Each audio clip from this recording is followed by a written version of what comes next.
Mahaba yung message ko. Ako yung unang tinanong. Happy 18th birthday, Ate Yang, Neng, Bebs, and other names na tinatawag namin sa'yo. Babalik lang ako nung 2006. Nung pinanganak siya, kakagraduate ko lang. Walang trabaho yung nanay niya. 3 years after giving birth to her, her mother decided to go abroad. Since then, I promised myself that I will take good care of her. Together with my sisters, Tita Net, Tita Jazz, and Mama Bibe. 9 years from 2006, pinanganak si Uno. Natakot ako noon kasi akala ko, she's been our princess for 9 years. Akala ko, hindi niya mamahalin yung pinsan niya dahil akala ko magsiselos siya. Pero, ever since, iyakin lang siya kagaya ko, pero napakabuti niyang bata. Kasi minahal niya si Uno at si Ace kung papaano namin siya minahal.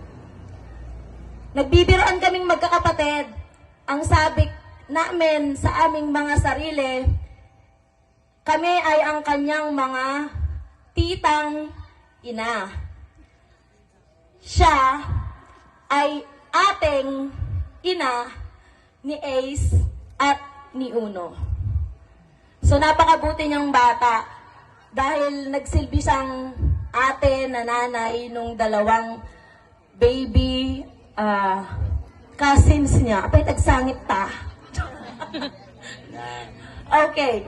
So, to cut the stories short, napalaki naman siguro namin siya ng mabuti at siguro for the longest time, nakip ko yung promise ko sa sarili ko at sa ate ko that I will take good care of her.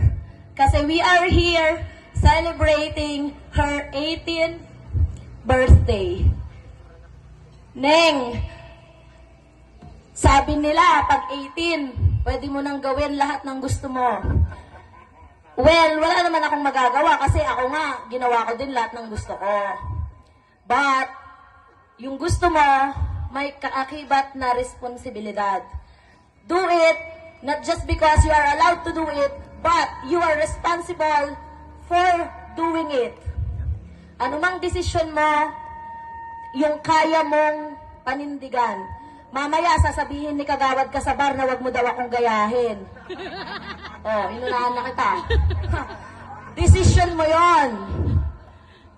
Kung paniniwalaan mo siya o ako.